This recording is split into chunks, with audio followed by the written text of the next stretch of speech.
नमस्कार दोस्तों, मेरा नाम मोहित आपके सामने फिर हाजिर हूँ दहशत के पिटारे से एक डरावनी कहानी लेकर, जिसे मौत का खेल कहना ही सही होगा। एक ऐसा भूतिया खेल जिसमें कई लोगों ने मौत को गले लगा लिया। एक शहर के कोने में एक भूतिया घर था। उसकी दहशत की खबर से सभी शहरवासी परिचित थे। उस घर के आसपास कई एकड़ जमीनों तक कोई घर नहीं बना हुआ था। दरअसल उस घर के आसपास कोई रहना ही नहीं चाहता था। एक बार एक टेलीविजन सीरियल डायरेक्टर उसी भूतिया जगह में एक लाइव रिकॉर्डिंग सीरियल शूट करने का मन बनाता है, जिसका वह नाम रखता है मौत का खेल। इस खेल में चुने हुए प्रतिभागियों को भूतिया घर के अंदर पूरी रात गुजारनी होगी और इस दौरान हर कमरे में कैमरे लगे होंगे जो इनके डर भरे पलों को रिकॉर्ड करेंगे।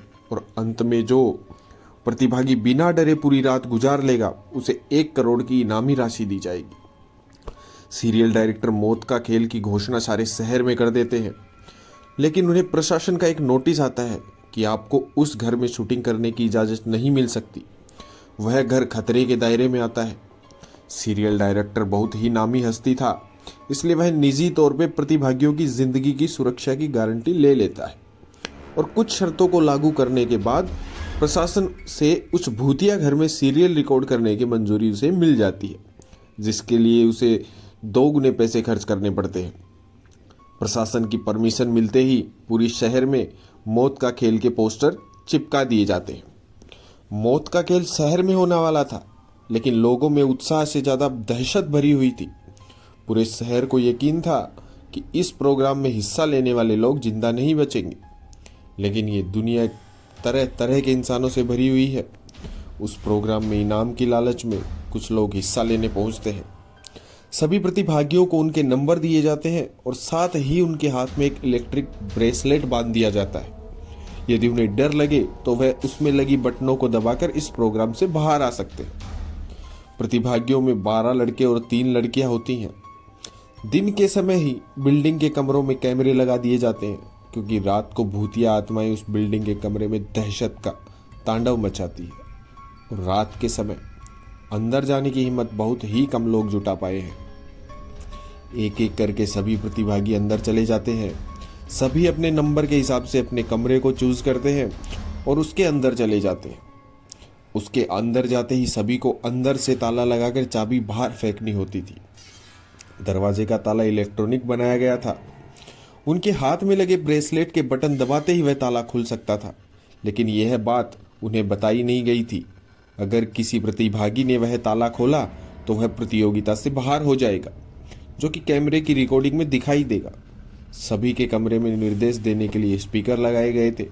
उसी से सभी को संकेत दिया जाता था कि सभी जल्द से जल्द अपने कमरे का ताला बंद करके चाबी दरवाजे के नीचे से बाहर फेंकें और इसके बाद कमरे की लाइट बंद कर दी जाएगी। इंस्ट्रक्शन के अनुसार सभी अपने अपने कमरे अंदर से बंद कर देते हैं और चाबियां दरवाजे के नीचे से फेंक देते हैं।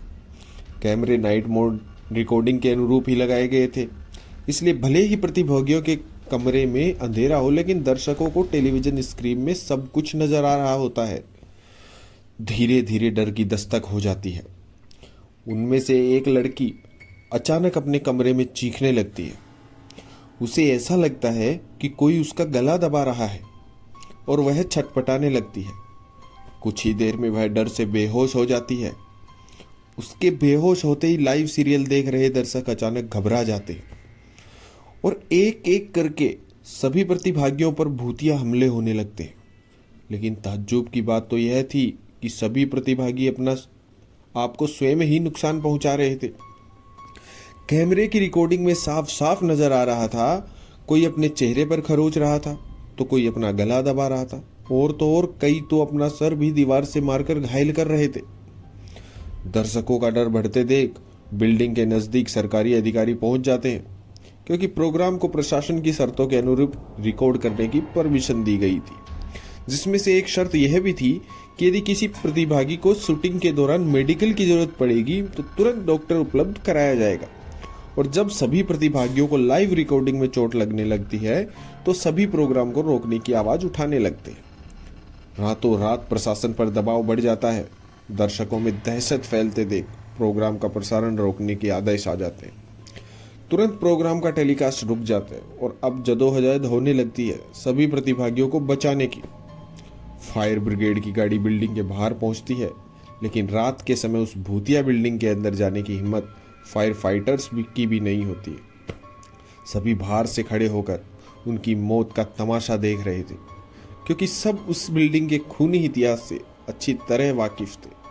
कमरे में लगे हुए स्पीकर की मदद से सीरियल का डायरेक्टर प्रतिभागियों को ब्रेसलेट का बटन दबाकर बाहर आने का निर्देश देता है, लेकिन किसी को भी स्पीकर से कोई आवाज़ सुनाई नहीं देती है और न ही प्रतिभागी इतने कंट्रोल में थे कि वह ब्रेसलेट की बटन दबा सकते।